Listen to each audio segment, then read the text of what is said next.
बताओ ना विवेक, तुम मुझसे कितना प्यार करते हो? श्रुति, रोज रोज ये सवाल पूछकर तुम मेरा प्यार नापती हो? विवेक ने श्रुति की आंखों में आंखें डालकर जवाब दिया। यस मिस्टर विवेक, मैं देखना चाहती हूँ कि जैसे जैसे हमारी रोज की मुलाकातें बढ़ती जा रही हैं, वैसे वैसे मेरे लिए तुम्हारा प्यार कितना बढ़ रहा है। क्या तुम्हें नजर नहीं आता कि मैं तुम्हारे लिए पागल हुआ रहता हूँ? तुम्हारे ही बारे में सोचता रहता हूँ। अब तो यार दोस्त भी कहने लगे हैं कि तू पहले वाला विवेक नहीं रहा। कुछ तो बात है। पहले तो तू व्हाट्सएप ग्रुप में सबके साथ कितना एक्टिव रहता था। इंस्टाग्राम पर रोज तेरी स्टोरी होती थी, तो तुम उन्हें क्या जवाब देते हो? श्रुति विवेक के बालों में उंगलियां फेरते हुए बोली। विवेक ने श्रुति की कमर में हाथ डाला और उसे अपने और नज़दीक लाते हुए बोला, क्या जवाब दूँ कि आजकल मेरे ख्याल में बस कोई एक छाई रहती है, जिसकी काली काली आंखों ने मुझे दीवाना बना दिया है, जिसकी हर अदा मुझे मदहोश कर देती है। अब तुम्हारा दोस्त किसी काम का नहीं रहा। विवेक का यह फिल्मी अंदाज श्रुति के मन को गुदगुदा गया। विवेक की ये प्यार भरी बातें उसे बहुत भाती। मन करता था कि वह उसकी तारीफ करता रहे और वह सुनती रहे। एक अजीब से एहसास से सराबोर हो जाता था उसका तन मन। वाकई विवेक ने उसकी जिंदगी में आकर उसे जीने का नया अंदाज सिखा दिया था। जिंदा दिल, दूसरों की हेल्प करने में हमेशा आगे, दोस्तों का चहेता, दिल से रोमांटिक, स्मार्ट, इंटेलिजेंट, कितनी खूबियां हैं उसमें। बहुत ही किस्मत वाली समझती है वह अपने आप को कि विवेक जैसा प्रेमी उसे मिला। वह अक्सर प्रियंका को थैंक यू कहती है कि उस दिन उसने घर में बोर होती उसे मॉल घूमने का आइडिया दिया था। तभी तो विवेक उसकी ज़िंदगी में आया था। कुछ महीने पहले की बात है। यार श्रुति, मैं तेरे साथ चलती लेकिन पापा टूर पर गए हैं और मम्मी को लेकर डॉक्टर के पास जाना है। प्रियंका ने अपनी मजबूरी जताई। कोई बात नहीं, टेक केयर ऑफ आंटी। वैसे तेरा आइडिया बुरा नहीं है कि मॉल में शॉपिंग करो, क्या फ़र्क पड़ता है, अकेले हैं या किसी के साथ। वही तो, अब जल्दी तैयार हो जा, कुछ अच्छा दिखे तो मेरे लिए भी ले लेना, समझी? प्रियंका हंसते हुए बोली। हाँ, बस तू पहले अपना शुरू कर दे फैशन की मारी। श्रुति ने प्रियंका की टांग खींची और बाय कहकर फटाफट तैयार होकर अपनी कार स्टार्ट की। वो मॉल की तरफ गाड़ी मोड़ दी। गाड़ी चलाते हुए अचानक उसे ध्यान आया कि शायद पर्स में कैश तो है ही नहीं। डेबिट कार्ड तो दो दो रखे थे, लेकिन कैश तो होना ही चाहिए। कोई बात नहीं, एटीएम से निकाल लेती हूँ, सोचते हुए एक एटीएम के आगे गाड़ी रोक दी। एटीएम के अंदर गई। नई एटीएम मशीन थी, टच स्क्रीन थी। श्रुति ने 2 बार ट्राई किया लेकिन ट्रांजैक्शन नहीं हो पाया। उफ, अब क्या करूँ? सोचते सोचते उसने एटीएम का दरवाज़ा जैसे ही खोला, वैसे ही एक लड़का उससे एक्सक्यूज़ मी कहता हुआ फटाफट अंदर घुस गया। श्रुति ने बाहर से ही देखा, लड़का बड़ा ही स्मार्टली मशीन ऑपरेट कर रहा था और उसने रुपए भी निकाल लिया। क्यों ना इससे हेल्प ले लूं? वह अभी सोच ही रही थी कि वह लड़का एटीएम से बाहर निकलकर अपनी बाइक पर बैठ गया। Excuse me, can you do me a favour? आप ज़रा देखेंगे, मेरा ट्रांजैक्शन नहीं हो रहा है। ओ श्योर, चलिए, लड़के ने कहा। श्रुति ने उसे अपना कार्ड पकड़ाया तो वह बोला, मैडम, इस तरह किसी को अपना कार्ड नहीं देते। यू आर राइट, लेकिन आप मुझे शरीफ लगते हैं, इसीलिए आप पर भरोसा कर रही हूँ। श्रुति भी जवाब देने में पीछे नहीं रही। लड़का मुस्कुरा पड़ा। फिलहाल उस लड़के की मदद से कैश उसके हाथ में आ गया और उसे थैंक्स बोलकर वह जल्दी से अपनी गाड़ी में बैठकर मॉल की पार्किंग की तरफ निकल पड़ी। वह सीधा वहीं जाकर गाड़ी रोकी। मॉल में अच्छी खासी रौनक थी। श्रुति को वहाँ बहुत अच्छा महसूस हो रहा था। लोगों की चहल पहल, खूबसूरत शोरूम, फूड कोर्ट से आती तरह तरह की डिशेस की खुशबू, सब उसे बेहद पसंद थी। श्रुति ने पहले शॉपर स्टॉप से अपने लिए टी शर्ट ली, एक प्रियंका के लिए भी ले ली, वरना ताने दे देकर वह उसकी जान खा जाती। शॉपिंग करते करते और घूमते हुए फूड कोर्ट तक पहुंच गई तो भला अपनी पसंदीदा कोल्ड कॉफ़ी विथ आइसक्रीम कैसे ना लेती। कॉफ़ी हाथ में लिए वो बैठने के लिए खाली टेबल देखने लगी। कोने में एक छोटी टेबल खाली थी। श्रुति फटाफट वहां जाकर बैठ गई। इत्मीनान से कॉफ़ी का मज़ा लेने लगी। Hi, if you don't mind, may I sit here? आवाज़ सुनकर श्रुति ने मुंह ऊपर उठाया तो वही लड़का हाथ में अपनी ट्रे लिए खड़ा था। ओ यू प्लीज़, आपको भी मौलाना था? श्रुति को उस लड़के को देखकर ना जाने कुछ अच्छा सा लगा। मैंने तो आपको शॉपिंग करते हुए भी देखा था। उस लड़के के मुंह से अचानक निकल गया तो श्रुति हल्की सी हंसी हंस दी और वह लड़का कुछ शर्मा सा गया।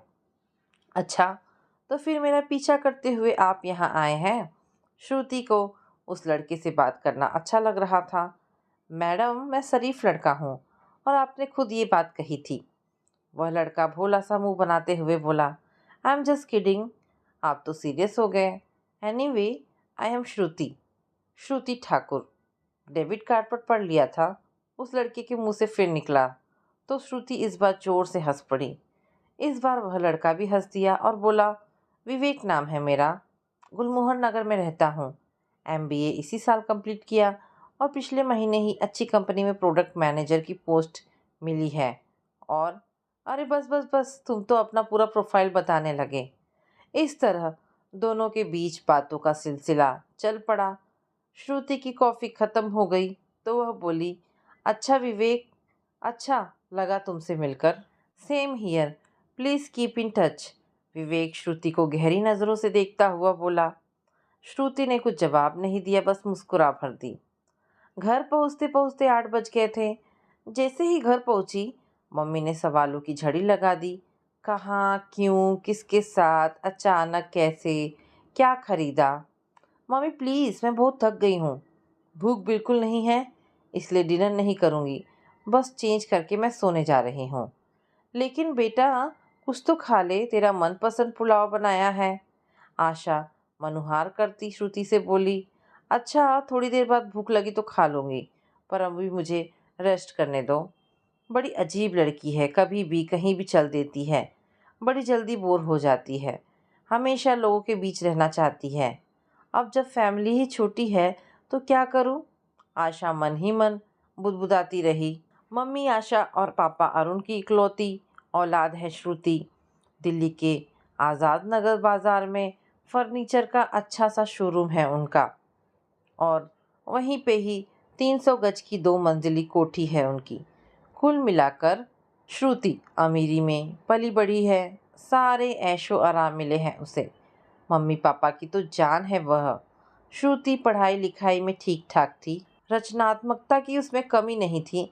इसीलिए स्कूल शिक्षा पूरी होने के बाद दिल्ली यूनिवर्सिटी से बीए के बाद JD institute of fashion technology से उसने 2 साल का इंटीरियर डिज़ाइनर का पीजी डिप्लोमा किया। श्रुति ने कई बड़ी कंपनियों में अपना सीवी पोस्ट किया था। अगले हफ्ते उसे गुड़गांव स्थित एक बड़ी फर्म से इंटरव्यू कॉल आई हुई थी। श्रुति ने अभी तक तय नहीं किया था कि वह जाएगी भी या नहीं। खैर, श्रुति ने अपने कमरे में आकर कपड़े चेंज किए और बेड पर लेट गई। सच में मॉल घूमकर वह काफ़ी थक गई थी। पता नहीं क्यों उसकी आंखों के आगे बार बार विवेक का चेहरा आ रहा था। थकावट के मारे नींद नहीं आ रही थी। वह उठकर बैठ गई और अपना मोबाइल चेक करने लगी। मोबाइल पर ही फेसबुक देखने लगी। विवेक ने फ्रेंड रिक्वेस्ट भेजी हुई थी। श्रुति ने झट एक्सेप्ट कर ली। उसके बाद वह मोबाइल साइड में रखकर सो गई। प्रियंका के ही बहुत कहने पर इंटरव्यू के लिए चली गई। मल्टीनेशनल कंपनी थी। श्रुति का क्रिएटिव वर्क उन्हें बहुत पसंद आया। उन्होंने श्रुति को अच्छा पैकेज ऑफर किया और कंपनी ज्वाइन करने के लिए कहा। श्रुति को ऐसी बिल्कुल उम्मीद नहीं थी। अपने बलबूते पर पहले इंटरव्यू में ही सिलेक्शन हो जाना काफ़ी बड़ी बात थी। श्रुति ने हाँ कहने में देर नहीं लगाई। घर लौटते हुए उसके पांव जमीन पर नहीं टिक रहे थे। श्रुति कैब करके ही यहाँ आई थी क्योंकि इतनी दूर ड्राइव करने का उसका मन नहीं था। कंपनी के बाहर आकर वह कैब बुक करने लगी। पूरे आधे घंटे की वेटिंग आ रही थी।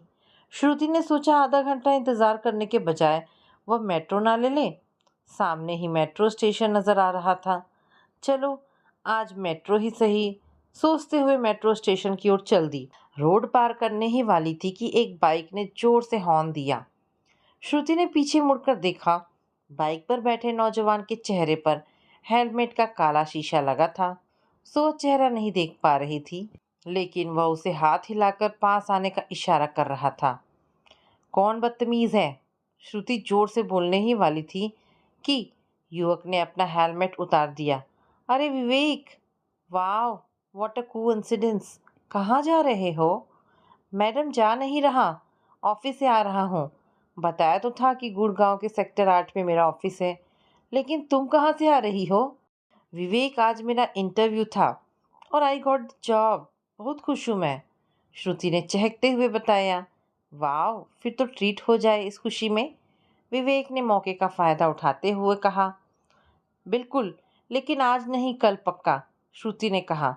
घर जाना है अभी, मम्मी इंतज़ार कर रही है, पापा घर पर नहीं हैं, वे अकेली हैं। यार मेट्रो छोड़ो, मेरी बाइक पर बैठो, देखो कितनी जल्दी पहुंचाता हूँ तुम्हें घर, विवेक ने कहा। तो श्रुति भी मान गई और विवेक की बाइक पर बैठ गई।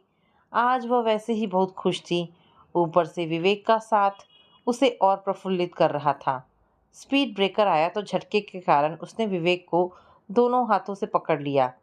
मैडम, ज़रा अच्छी तरह से बैठो, बाइक तेज चला रहा हूँ, इसलिए कह रहा हूँ, कोई गलत मतलब मत समझना, विवेक हंसते हुए बोला। और अगर गलत मतलब समझूँ तो? श्रुति ने जानबूझकर मस्ती करने के लिए कहा। तुम तो जानती हो मैं कितना शरीफ लड़का हूँ, विवेक ने अपना वही पुराना डायलॉग मारा तो दोनों हंस पड़े। इस तरह से विवेक और श्रुति की जान पहचान बढ़ती गई। मुलाकातें पहले हफ्ते में एक, फिर दो, और अब तो रोज ही रोज दोनों मिलते थे, क्योंकि अब दोनों एक दूसरे के प्यार में अच्छी तरह से डूब गए थे। विवेक, तुम मुझसे हमेशा इसी तरह प्यार करते रहोगे? श्रुति, शादी करोगी मुझसे? जवाब सुनाने के बजाय विवेक का उससे एकदम से यह पूछना श्रुति को चौंका गया। विवेक आगे बोला, बोलो ना, जितना सीधा साफ मैंने तुमसे सवाल किया वैसा ही जवाब चाहता हूँ। घर कब आ रहे हो मम्मी पापा से मिलने? श्रुति ने शरारती नज़रों से विवेक की ओर देखते हुए कहा। यस, मुझे पता था तुम इनकार क्यों करोगी भला, वह तो मैं ऐसे ही पूछ रहा था, विवेक ने श्रुति को छेड़ा। अच्छा बताऊं तुम्हें, वैसे भी मैंने कब हाँ कहा?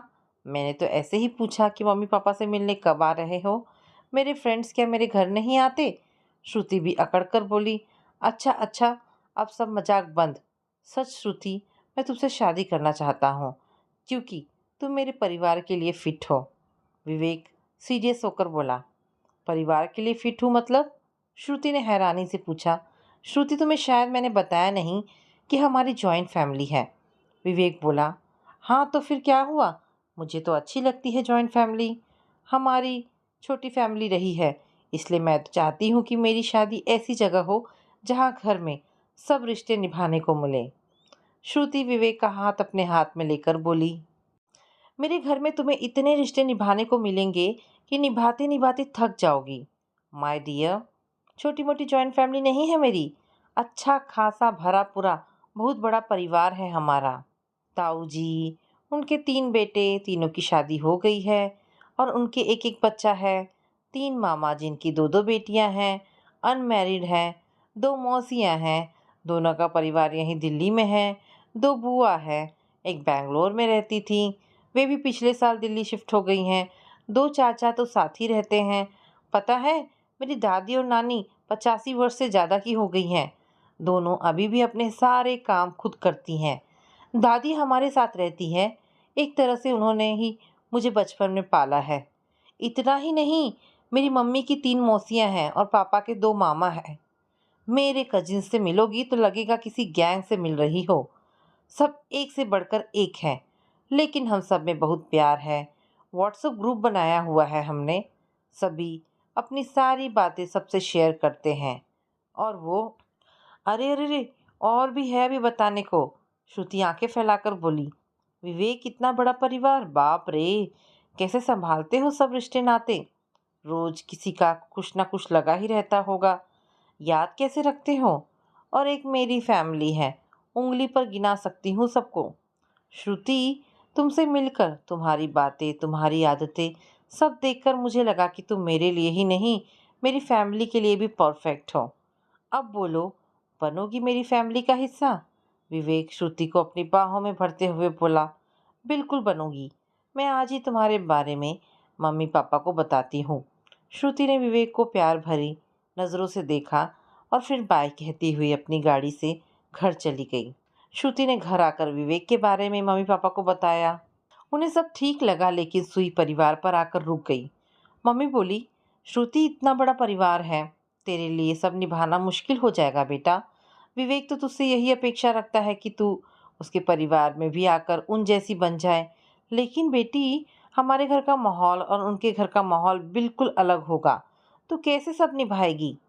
हाँ श्रुति, तुझे अभी सब अच्छा लग रहा है, लेकिन शादी के बाद तुझे यह सब बंधन लगेगा। तुझे हमने बहुत लाड प्यार से पाला है और तुझे हम दुखी हरगिज नहीं देख सकते। श्रुति के पापा अरुण बोले, नहीं पापा, ऐसा कुछ नहीं होगा। बचपन से ही जब मेरे फ्रेंड्स अपने मामा, चाचा, बुआ, कजिन्स की बात बताते थे, तो मैं सोचती थी कि काश मैं भी ये रिश्ते महसूस कर पाती। समझ लीजिए, मेरी ये ख्वाहिश अब पूरी होने जा रही है। श्रुति ने पापा को समझाने की कोशिश की। देख बेटा, तेरी खुशी में ही हमारी खुशी है, लेकिन फिर भी सोच समझ ले, मेरा तो मन नहीं मान रहा। मम्मी बोली, मम्मी पापा, कल आप विवेक से मिल लीजिए, आप दोनों की सारी टेंशन दूर हो जाएगी। ओके, अब मैं सोने जा रही हूँ, बहुत नींद आ रही है, गुड नाइट। कहती हुई श्रुति अपने कमरे में गई और बेड पर लेटकर विवेक के मीठे सपने लेती हुई सो गई। उधर आशा और अरुण बेडरूम में लेटे हुए विवेक की ही बात कर रहे थे। अरुण बोले, आशा, मैंने अक्सर देखा है बड़े परिवारों में मनमुटाव रहता है। संपत्ति, व्यापार, बच्चों को लेकर झगड़े हो ही जाते हैं। अरे, हमारी श्रुति को तो हजारों लड़के मिल जाएंगे, किस बात में कम है वह? पता नहीं क्यों अपने को इतने बड़े परिवार के झमेले में फंसाना चाहती है। अभी उसके दिमाग में विवेक छाया हुआ है, हमारी कोई बात उसे समझ नहीं आएगी। चलो कल विवेक से मिल लेते हैं, फिर सोचेंगे आगे क्या करना है। विवेक से मिलकर आशा और अरुण बहुत खुश हुए। तय हुआ कि अगले शनिवार को ही वह अपने मम्मी पापा के साथ आएगा शगुन लेकर। अगले शनिवार श्रुति सुबह से ही चहक रही थी। विवेक और उसके मम्मी पापा को 12 बजे आना था। आशा चाय, नाश्ते और लंच की तैयारी कर रही थी। घर के काम काज के लिए तो नौकर थे, लेकिन खाना बनाने का काम वह खुद करती थी। नौकरों से खाना बनाना उसे पसंद नहीं था, क्योंकि नई नई व्यंजन बनाने का शौक उसे बचपन से ही रहा है। वैसे भी छोटी सी फैमिली के लिए खाना बनाना उसके लिए कोई मुश्किल काम नहीं था। आशा ने चाय के साथ के लिए स्नैक्स तो बाजार से मंगा लिए थे, जैसे रसगुल्ले, समोसे, ढोकले, प्याज कचौड़ी, ड्राई फ्रूट्स, नमकीन, काजू बिस्कुट आदि। लंच के लिए उसने अपने हाथों से मलाई पनीर कोफ्ते, मटर पनीर, भरवा करेला, छोले और शाही पुलाव, दही भल्ले बनाए थे। सब तैयारी हो गई थी। श्रुति 11 बजे तैयार होने लगी थी। उसने अपना फेवरेट पिंक सूट निकाला था। नहाने के बाद वह ड्रेसिंग टेबल के सामने बैठी ही थी कि उसका फ़ोन बजा। विवेक की ही कॉल थी। बोलो विवेक, श्रुति, प्रोग्राम थोड़ा चेंज है। क्या? अरे, अभी मम्मी पापा नहीं आएंगे, बल्कि मेरे साथ दोनों चाचा चाची, ताऊ ताई जी, छोटी बुआ और कुछ कजिन्स भी आएंगे। तुम लोगों को कोई आपत्ति तो नहीं? अरे, आपत्ति कैसा? You are most welcome. Oh love you Shruti. Okay, तो हम 12:30 बजे तक पहुंच जाएंगे। सी यू। श्रुति ने फटाफट से मम्मी पापा को बताया। अरे, इतने लोगों को आना था तो कल रात को बता देते, तैयारी उसी हिसाब से करते। अरुण झल्लाते हुए बोले, हाँ, मैं खाना भी उसी हिसाब से तैयार करती। आशा भी बोली, मम्मी, और खाना बाहर से ऑर्डर कर देना, क्या फ़र्क पड़ता है। श्रुति लापरवाही से बोली, अच्छा अच्छा, बहस छोड़ो, सब तैयार हो जाओ, मैं देखता हूँ। अरुण बोले। श्रुति तो अपनी मस्ती में चली गई, लेकिन अरुण और आशा एक दूसरे का मुंह देखने लगे। लो, अभी तो रिश्ता जुड़ा भी नहीं और मुसीबतें शुरू हो गई। पता नहीं श्रुति को भी यही लड़का मिला था। अरुण बोले, अब एक ही बेटी है, उसकी खुशी के लिए तो सब करना ही पड़ेगा। आशा ने अरुण को समझाते हुए कहा। श्रुति विवेक के कजिन्स के बीच घिरी हुई थी। ड्राइंग रूम सबसे भरा हुआ था। ठहाकों कहकहों से घर गूंज रहा था।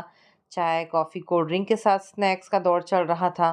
अरुण और आशा आराम से सोफे पर बैठे थे और नौकर रामू के साथ विवेक की कजिन्स ने किचन का मोर्चा संभाल लिया था।